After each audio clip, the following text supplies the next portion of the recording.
Dear students, अस्सलाम वालेकुम। First of all मैं आप सबका शुक्रिया अदा करना चाहूँगा कि आप लोगों ने मेरे चैनल को लाइक किया, सब्सक्राइब किया और अदर ग्रुप्स में शेयर किया। और आप लोगों की तरफ से जो रिस्पॉन्ड मिला वो डेफिनेटली सरप्राइजिंग था मेरे लिए। बहुत अच्छा रिस्पॉन्ड किया।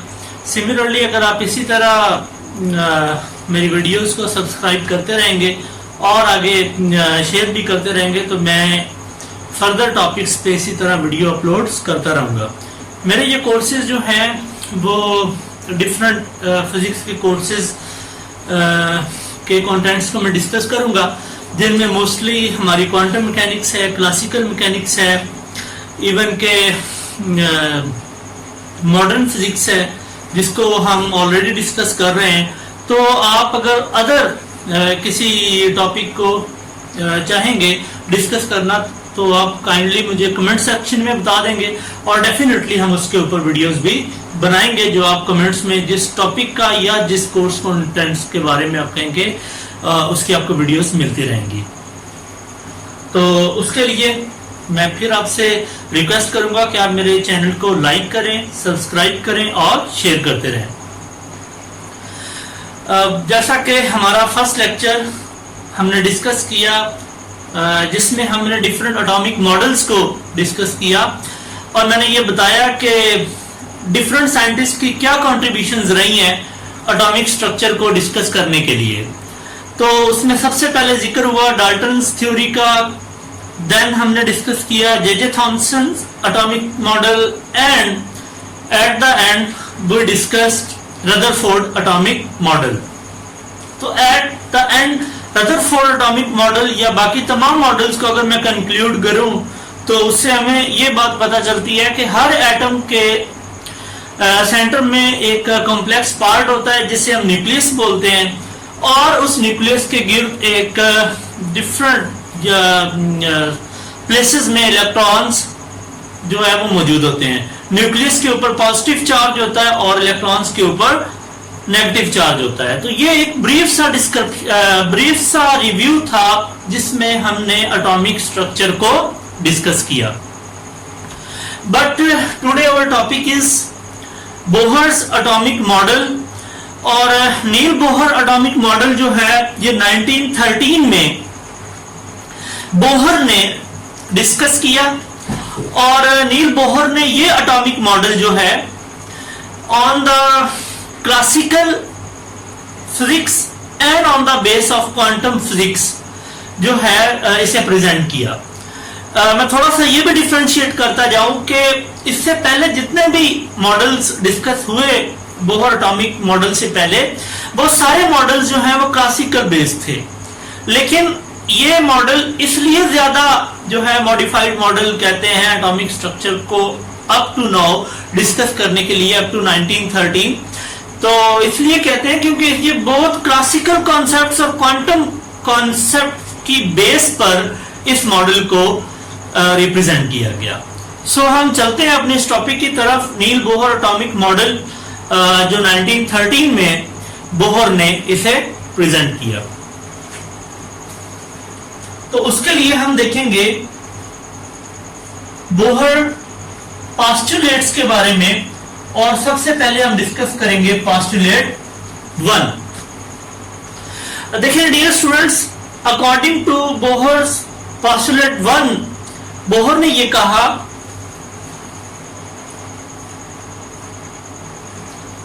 An electron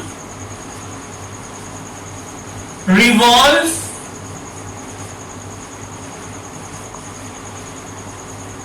around the nucleus due to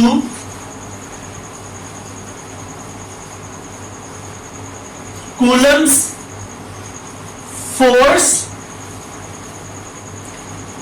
without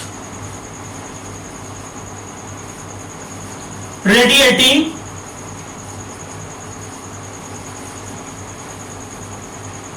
energy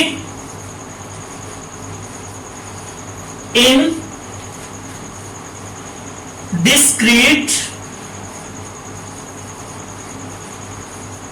energy state. ये बोहर का फर्स्ट पॉस्टुलेट था। इस पॉस्टुलेट में ये कहता है N electron revolve around the nucleus, कि कोई भी इलेक्ट्रॉन न्यूक्लियस के गिर्द रिवॉल्व करता है ड्यू टू कूलम्स, सॉरी यहां पे कूलम फोर्स की वजह से, जो कि इलेक्ट्रॉन नेगेटिव चार्ज है, न्यूक्लियस पॉजिटिव चार्ज है, तो इनके दरमियान जो कूलम इंटरेक्शन है, that is the main reason to revolve the electron around the nucleus without radiating energy. जब इलेक्ट्रॉन किसी ऑर्बिट में रिवॉल्व कर रहा होता है तो वो अपनी एनर्जी को रेडिएट नहीं करता इन डिस्क्रीट एनर्जी स्टेट, किसी भी डिस्क्रीट एनर्जी स्टेट के बारे में। उसके लिए हम स्पेसिफाई करते हैं, सपोज दैट ये वो ऑर्बिट है जिसमें कोई इलेक्ट्रॉन रिवॉल्व कर रहा होता है और उस एटम के सेंटर में ये पॉजिटिव पार्ट होता है जिसे हम न्यूक्लियस बोलते हैं। और ये इलेक्ट्रॉन, जैसा कि आपको मालूम है, इसके ऊपर नेगेटिव चार्ज होता है, न्यूक्लियस के ऊपर पॉजिटिव चार्ज है, इनमें एक इंटरेक्शन होगा और इस इंटरेक्शन की वजह से इलेक्ट्रॉन जो है वो न्यूक्लियस के गिर्द रिवॉल्व कर रहा होता है। तो यही बोहर के फर्स्ट पॉस्टुलेट में डिस्कस किया गया है। अगर ये आपको अच्छी तरह क्लियर है तो हम बोहर का नेक्स्ट जो पॉस्टुलेट है उसे डिस्कस करेंगे।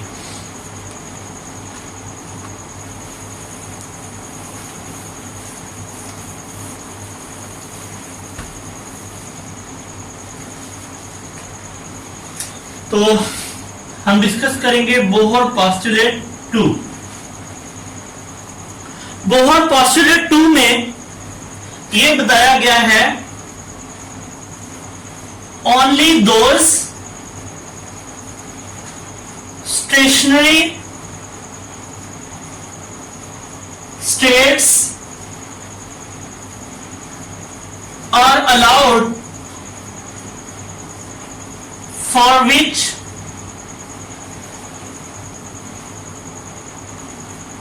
orbital angular momentum of electron is nh by 2 pi। Bohr postulate में एक बात बड़ी क्लियर वे में बताई गई और इस बात को वो कॉन्ट्राडिक्ट करता है कि इलेक्ट्रॉन किसी भी जगह पे लाई कर सकता है। सेकंड पॉस्टुलेट में बोहर ने यह इंटरप्रेट किया कि ओनली इलेक्ट्रॉन जो है वो सिर्फ उन्हीं स्टेट्स में रिवॉल्व कर सकता है कि जिस स्टेट्स में इलेक्ट्रॉन्स का angular momentum nh by 2 pi होगा। only those stationary states are allowed। सिर्फ वही स्टेशनरी स्टेट्स में इलेक्ट्रॉन रिवॉल्व करेगा फॉर विच, जिसमें orbital angular momentum of electron is nh by 2 pi, के जिसमें इलेक्ट्रॉन का जो ऑर्बिटल एंगुलर मोमेंटम है वो nh by 2 pi होगा। For example, orbital angular momentum को nvr से डिनोट करते हैं और यह बराबर होगा nh by 2 pi। देखिए बेटा, यहां पे आपको कुछ पॉइंट्स क्लियर करने होंगे।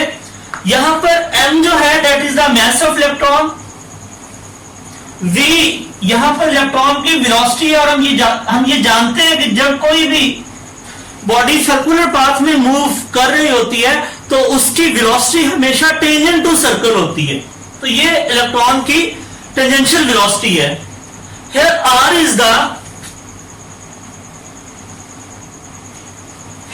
is the radius of that electron, sorry, r is the radius of that orbit on which the electron is revolving। यहां पर h प्लैंक्स कांस्टेंट, इसकी वैल्यू आप जानते हैं 6.63 × 10⁻⁻34 जूल सेकंड होती है। पाई एज यू नो ये 3.14 होता है, और n जो है that are the number of stationary states, जो कि जब हम इसको बोहर एटॉमिक मॉडल से इंटरप्रेट करेंगे देन हम इस चीज को एक्सप्लेन करेंगे। खैर आप यहां पर ओनली सिर्फ ये कह सकते हैं कि n इज द इंटीजर और उसकी value from 1 to so on other numbers होती है।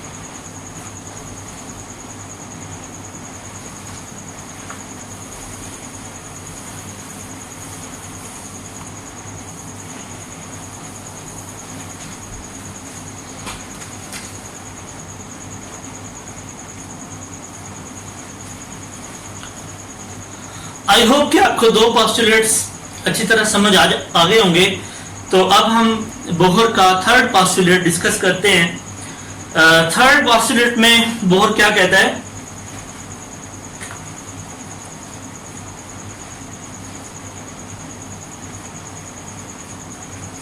When electron jumps from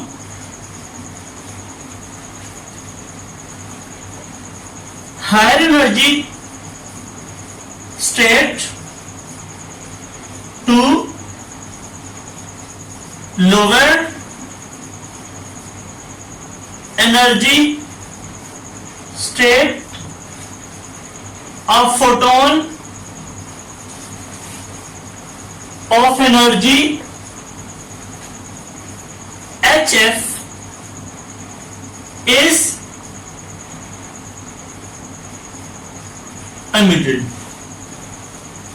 तो यहां पर डिस्क्रीटनेस थर्ड पोस्टुलेट्स में हम जो प्लैंक्स क्वांटम थ्योरी है उसको इससे रिलेट करेंगे और ये डिस्कस करेंगे कि जब एक इलेक्ट्रॉन हायर एनर्जी से लोअर एनर्जी में आएगा तब वो अपनी एक डिस्क्रीट एनर्जी वैल्यू जो है वो रेडिएट करेगा। तो इसका मतलब कुछ जो क्लासिकल कॉन्सेप्ट था कि इलेक्ट्रॉन जो है वो कॉन्टिन्यूसली अपनी एनर्जी रेडिएट कर रहा होता है, इस बात को कॉन्ट्राडिक्ट करते हुए बोहर ने यह कहा कि इलेक्ट्रॉन सिर्फ उस वक्त एनर्जी को रेडिएट करेगा जब वो हायर एनर्जी स्टेट से लोअर एनर्जी स्टेट में आएगा। उसके लिए हम देखते हैं, सपोज ये वो न्यूक्लियस है, ये वो सपोज कर लेते हैं लोअर एनर्जी स्टेट है, और ये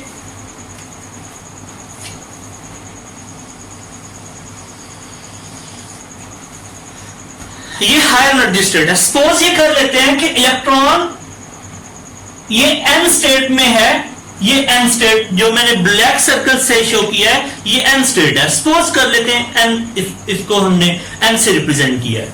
तो ये इलेक्ट्रॉन जो है हायर एनर्जी स्टेट में है तो इसकी एनर्जी En होगी, और ये जंप करता है from higher energy state to lower energy state, और इसको मैं से P कह देता हूं। नॉर्मली वो आप जानते हैं फर्स्ट एनर्जी स्टेट को K, L, M and so on, लेकिन यहां पर मैं जनरली डिस्कस कर रहा हूं तो मैं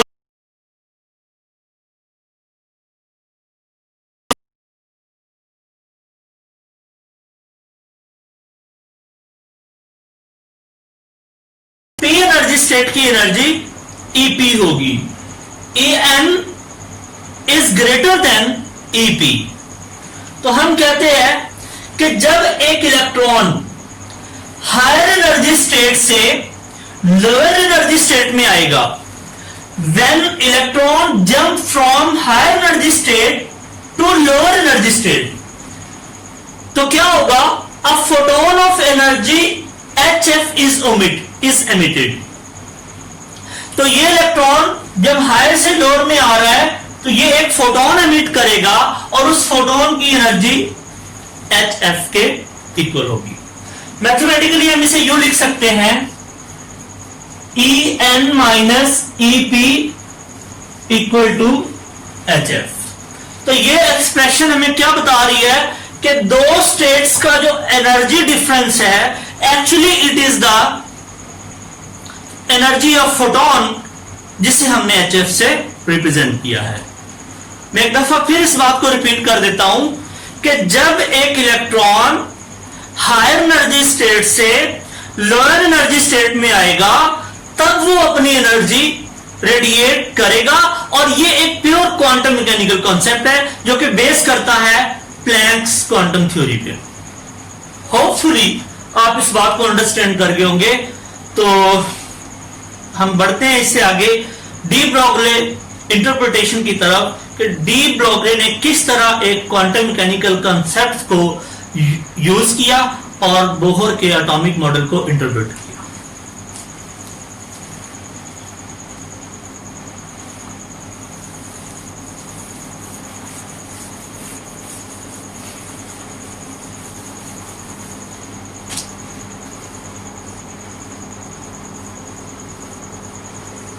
डी ब्रोगली's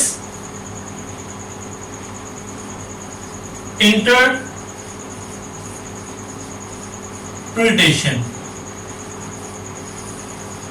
तो फर्स्ट ऑफ ऑल मैं आपको यह बताऊंगा कि डी ब्रोगली ने कॉन्सेप्ट क्या दिया और हम किस तरह उसे बोहर के एटॉमिक मॉडल पे अप्लाई कर सकते हैं।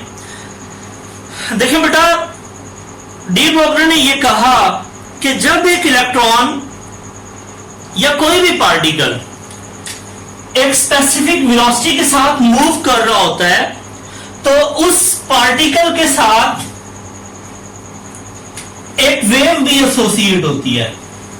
उस मूविंग पार्टिकल के साथ एक वेव एसोसिएट होती है और उस वेव को मैटर वेव बोलते हैं। इसको डिफाइन हम यूं करते हैं, a wave associated with moving particle is called matter wave. तो जैसा कि हम जानते हैं कि इलेक्ट्रॉन भी एक पार्टिकल है और वो एक ऑर्बिट में रिवॉल्व कर रहा होता है, तो उसके साथ भी तो ये वेव एसोसिएट होनी चाहिए।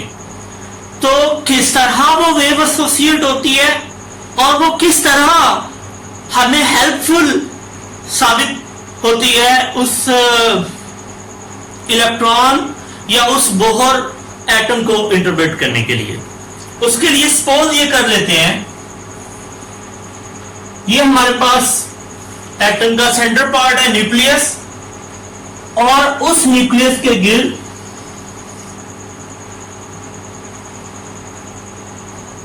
ये वो ऑर्बिट है जिसमें एक इलेक्ट्रॉन मूव कर सकता है। अब सपोज ये कर लेते हैं कि इस इलेक्ट्रॉन, जब ये इलेक्ट्रॉन एक स्पेसिफिक वेलोसिटी के साथ इस ऑर्बिट में रिवॉल्व कर रहा था, तो इस इलेक्ट्रॉन के साथ एक वेव भी एसोसिएट हो रही थी, और जब ये कॉन्टिन्यूसली मूव करेगा तो डेफिनेटली ये वेव्स आपस में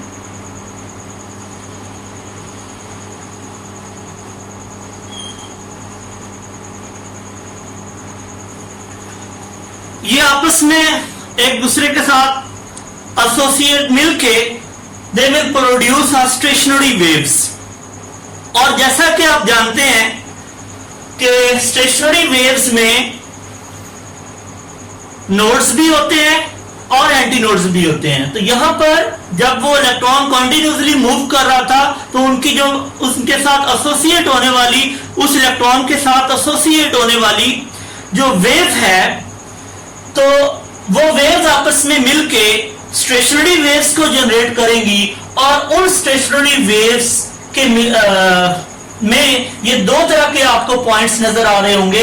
एक पॉइंट को आप नोड कहेंगे और दूसरे पॉइंट को आप एंटी नोड कहेंगे। तो स्टेशनरी वेव बेसिकली क्या है, ये combination of nodes and anti nodes होता है। अब सपोज ये कर लेते हैं, अगर पॉसिबिलिटी है कि यहां पर इस कॉन्सेप्ट को अंडरस्टैंड करना इतना इजी नहीं होगा, तो इसे मैं फर्दर आसान बनाने के लिए एक एग्जांपल जो है वो लेता हूं क्लासिकल थ्योरी से। सपोज ये हमारे पास एक स्ट्रिंग है, एक रस्सी है, उसे हमने दोनों एंड से फिक्स किया हुआ है, और उस स्ट्रिंग को मैं किसी भी पार्ट से प्लग करके छोड़ता हूं, तो आप जानते हैं कि उस स्ट्रिंग के अंदर इस तरह की स्टेशनरी वेव्स प्रोड्यूस हो जाएंगी।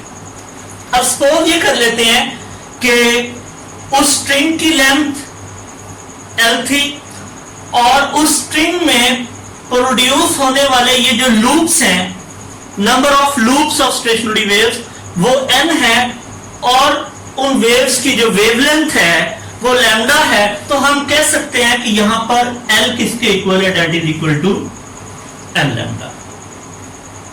Hopefully you understand it. यहां पर L किसके इक्वल है, L is equal to n lambda. अब अगर मैं यही स्ट्रिंग और ये इमेजिन करें कि इसके अंदर स्टेशनरी वेव्स प्रोड्यूस हैं, अब मैं इसी स्ट्रिंग के दोनों एंड्स को पकड़ के उनको यूं आपस में मिला देता हूं इन सर्कुलर फॉर्म। अगर मैं इन दोनों एंड्स को यूं मिला दूं तो आप देखेंगे वो कुछ इस तरह की शक्ल। और नो डाउट यहां पर लूप्स डिफर हैं, लेकिन अगर मैं कहूं कि सेम लूप्स जो यहां पर है मैंने उस स्ट्रिंग के अंदर प्रोड्यूस करके उसे ज्वाइन किया है, मतलब इस तरह दोनों एंड्स को आपस में मिला दिया है, तो वो इस टाइप की शक्ल बन जाएगी। तो एक तरह से तो हम ये देख रहे हैं कि L is equal to n lambda के इक्वल है। पर सेकेंडली हम यहां पर यह भी देखेंगे कि जब आपने स्ट्रिंग के दोनों एंड्स को आपस में यूं मिलाया तो वो एक सर्कुलर पाथ बना और किसी भी सर्कल का या ये जो ऑर्बिट है, इस ऑर्बिट का जो सर्कमफेरेंस है वो किसके सर्कमफेरेंस किसी भी जो सर्कल का सर्कमफेरेंस वो किसके इक्वल होता है, 2 पाई r।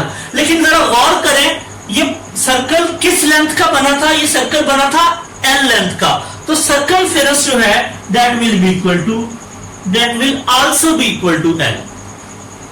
मैं इस चीज को एक दफा फिर रिपीट कर देता हूं कि यहां पर हमारे पास जो स्ट्रिंग की लेंथ l थी, l में जो लूप्स प्रोड्यूस हो रहे हैं वो n है और जो वेव स्टेशनरी वेव्स हैं उनकी वेवलेंथ लैम्डा है, तो l is equal to n lambda. अब आपने उसी स्ट्रिंग के दोनों एंड्स को आपस में मिलाया और एक सर्कुलर पाथ दिया जो पाथ हमारे ऑर्बिट का था, तो उस सर्कुलर पाथ का जो सर्कमफेरेंस है वो 2 पाई r है and that is also equal to l, because ये l वही है जो हमारी स्ट्रिंग की लेंथ थी। तो सपोज ये कर लेते हैं, ये हमारे पास इक्वेशन नंबर 1 है और ये इक्वेशन नंबर 2 है। Clear? By comparing equation number 1 and equation number 2, तो n lambda that will be equal to 2 pi r। Simple कुछ नहीं, हमने यहां पर दोनों इक्वेशंस को कंपेयर किया है। बाय कंपेयरिंग यहां से जो लैम्डा की वैल्यू निकलेगी, lambda will be equal to 2 pi r over n के इक्वल होगा।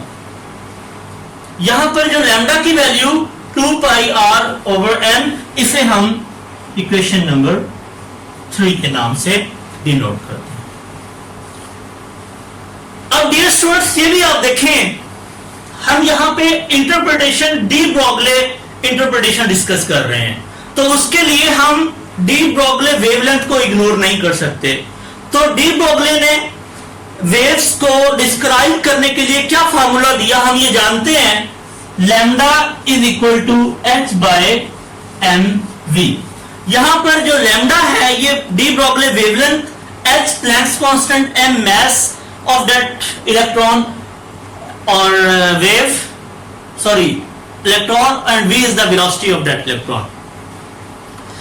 यहां पर आपको एक कॉन्सेप्ट समझना होगा कि जब एक पार्टिकल मूव कर रहा होता है, according to de Broglie, that particle also associated with a wave, या that wave is also associated with particle. तो इस कॉन्सेप्ट के बाद हम ये नहीं कह सकते कि कोई पार्टिकल एग्जैक्टली एक पार्टिकल है या वो एग्जैक्टली एक वेव है। तो डिफरेंट फिनोमेनास में ये डिफरेंट जो है वो रिजल्ट से ये डिस्कस किया गया है। Wave can act like a particle and particle can also act like wave. ये एक अलग टॉपिक है, इसे हम डिस्कस करेंगे। अगर आप विश करेंगे कमेंट बॉक्स में मुझे आप कहेंगे तो मैं इसे एक्सप्लेन कर दूंगा डी ब्रॉगली वेवलेंथ। तो सिंपल हमें यहां पे डी ब्रॉगली वेवलेंथ के रिजल्ट को लेना है, that lambda is equal to h by mv। Suppose it's equation number 4। तो लैम्डा एक इक्वेशन नंबर 3 थी और दूसरी इक्वेशन नंबर 4 है। दोनों की लेफ्ट हैंड साइड में लैम्डा है, दोनों इक्वेशंस की लेफ्ट हैंड साइड इक्वल है, तो डेफिनेटली इन इक्वेशंस की राइट हैंड साइड भी एक दूसरे के इक्वल होगी। जी, अब यहां पे इस इक्वेशन को हम रीअरेंज करेंगे बाय रीअरेंजिंग mv, ये ऊपर मल्टीप्लाई हो जाएगा r के साथ, 2 पाई h के नीचे चला जाएगा और ये n भी h के साथ ऊपर मल्टीप्लाई आ जाएगा। अब अगर हम इस रिजल्ट को जरा गौर से देखें तो ये हमारा बोहर सेकंड पोस्टुलेट है, जिसमें बोहर ने ये डिस्क्राइब किया कि इलेक्ट्रॉन जिस ऑर्बिट में रिवॉल्व कर रहा होता है उस ऑर्बिट में इलेक्ट्रॉन का एंगुलर मोमेंटम mvr किसके इक्वल होगा, nh by 2 पाई के इक्वल होगा। तो इट मीन बोहर ने जो कॉन्सेप्ट दिया कि जब एक इलेक्ट्रॉन किसी ऑर्बिट में जब कोई भी पार्टिकल मूव कर रहा होता है तो उसके साथ एक वेव एसोसिएट होती है। हमने इस रिजल्ट को लेके हमने बोहर के ऑर्बिट को डिस्क्राइब किया और वेरीफाई किया second postulate of Bohr atomic model, that orbital momentum of an electron mvr is equal to nh by 2 pi. तो यहां तक हमारा ये टॉपिक कंप्लीट हो जाता है।